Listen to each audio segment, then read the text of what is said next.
let's finish up this list item and add the rest of them. I'm going to add a caption just below this image using the paragraph element. So I'm going to open up a paragraph, and I'm going to say experimentation with color and texture to describe this image.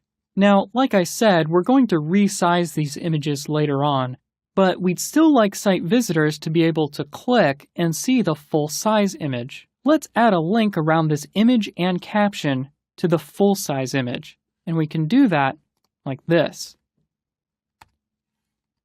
So just inside of our list item and just before our image, I'm going to add an anchor element with the hyperlink reference image/numbers-01.jpg. You'll notice that this is the exact same file path as the source for our image. That's because in this case, we're linking to the image directly. Now we need to put our closing anchor just after our paragraph. And then finally, we need to indent these two lines. Now, up until this point, we've been indenting lines one at a time. But if you need to indent multiple lines, there's actually a shortcut key just for that. We can highlight the lines that we want to indent, and then if you're on a Mac, press Command and then square bracket. And if you're on Windows, you can press Control and square bracket. Now, of course, there are two square brackets, so depending on which one you press, will determine which way the text is indented. So on my Mac, by pressing Command and right square bracket or closing square bracket, it will indent the text. That's very handy if you need to indent lots of lines. Now, that's all the markup that we'll need for each item in our image gallery. Now, we just need to copy and paste this several times to add the rest of our images. Once we've copied and pasted each one, we'll modify each one so that it links to a new image. So let's do that now. First, I'm going to highlight this entire list item, being careful not to highlight any other code that I won't need. And on my Mac, I'm going to press Command-C. And if you're on Windows, you can hit Control-C to copy it to your clipboard. And I need this 4 times for a total of 5. So I'm going to hit Enter a bunch of times just to make some space to work so you can clearly see what's going on. And then I'm going to paste the contents of my clipboard by hitting Command-V. If you're on Windows, you can hit Control-V. So I'm going to paste it once, and you'll notice that I've actually copied some indentation here. So let's see if I can recopy that and then paste it again so that it only copies the code and not the extra indentation.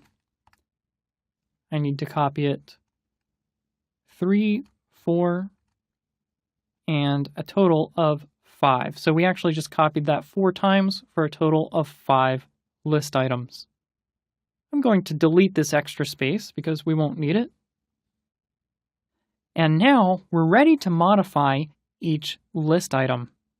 So if we open our images folder, you'll notice that these are non-sequential. We go from 1, 2, and then skip to 6, 9, and 12. However, that's completely intentional.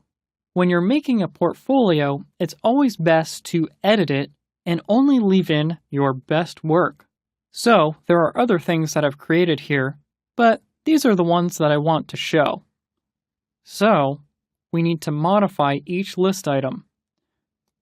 So we'll modify the href, and we'll also modify the source so that they match. So there's the second image. The third image is going to be 6 in this case. The fourth image will be 9, And then our final image will say 12. Next, we need to change each one of our captions. Otherwise, they'll all be the same, which is pretty boring and inaccurate. So our second image, I'll say playing with blending modes in Photoshop. And of course, you'll want to type descriptions that match your own images. My second image, I'll say trying to create an 80s style of glows. In my next image, I'll say drips created using Photoshop brushes. And then finally, my last caption will say creating shapes using repetition. Let's go ahead and save this, and then we'll open up our preview and refresh the page. And if we scroll down, you'll now see that all of our images are present. And below them, there's also a caption for each image. Now, if I go ahead and click on any one of these images, it will show me the link to the image, or the actual image itself, I should say, in a new page. If I click the back button, I can go back to the website that I'm creating. We're just about finished with the structure, but there's a few more things that we need to do to wrap this up.